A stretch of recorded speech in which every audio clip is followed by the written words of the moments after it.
100 millions d'habitants, 100 millions d'habitants dans toute l'Afrique en 1900. À l'époque, l'Europe, c'est 400 millions, grosso modo. Aujourd'hui, c'est 1,5 milliard. Demain, 2 milliards. En 2050, 2,5 milliards d'Africains. En un siècle et demi. Et nous, on n'a pas bougé. Exactement. Et nous sommes restés à 400 millions. Donc, le rapport de force s'est inversé. Il y avait 4 Européens pour un Africain, il y a désormais 4 Africains pour un Européen. Dernier élément, quand il y avait 4 Européens pour un Africain, qu'est-ce que nous avons fait? Nous avons colonisé l'Afrique.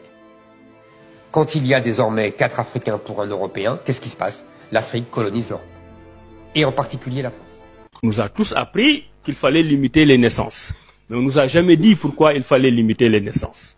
Et vous voyez que ce débat revient de plus en plus. Moi, je vous dis, du haut de toutes les grandes études que j'ai faites, et après avoir vécu 22 ans en Europe, en Suisse notamment, que l'Afrique est un continent sous-peuplé. Et je considère que l'Afrique doit continuer à peupler sa terre. Parce que c'est ça qui fera la force de l'Afrique. Quand un soi-disant intellectuel le dit, ça peut paraître suspect. Parce que on a l'impression de sortir du moule. Mais justement, on nous a mis dans un moule qui ne convient pas à nos besoins de développement. Moi, jeune, je me demandais toujours, mais pourquoi les Européens ont réussi à nous coloniser? Parce que bon, on voit toujours l'Afrique. C'est des grandes surfaces, on voit toujours beaucoup de population. Et on pouvait se dire, mais comment ces gens-là peuvent faire 3 000, 4 000, 5 000 kilomètres venir en minorité et nous développer? Bon, il y a une dimension qui ne sort pas dans nos livres d'histoire.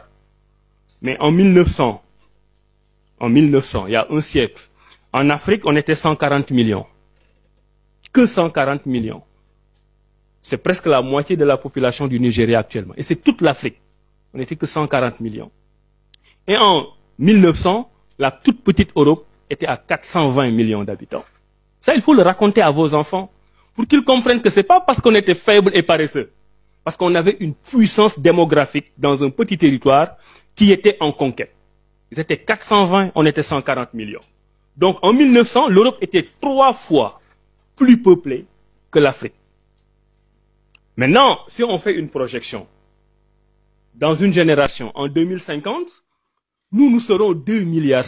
Bravo. Moi, je fais partie de ceux qui applaudissent. Bravo. Et l'Europe sera à 525 millions d'habitants. On sera 7 fois plus nombreux qu'eux. Maintenant, pourquoi il y a ce discours européen sur la limitation des naissances?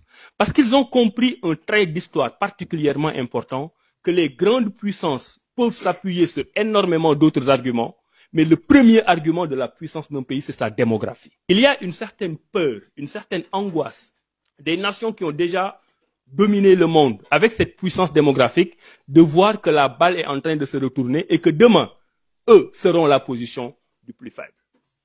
Donc l'Afrique, si on prend, bon, j'aurais pu prendre le temps de le dire, si on regarde les densités de population en Afrique, nous sommes encore en deçà de la moyenne. Sauf le Nigeria, qui est même dans une moyenne par rapport à certains grands pays comme le Pakistan ou l'Inde ou le Bangladesh. Donc non, l'Afrique n'est pas surpeuplée. Et je terminerai sur cette question en disant quelque chose qui vient de mes observations. On nous fait croire qu'en faisant beaucoup d'enfants, nous aurons des problèmes. Pourquoi? Parce que l'Européen, l'Américain, quand il voit un enfant né qui est en Afrique, il ne voit pas l'enfant.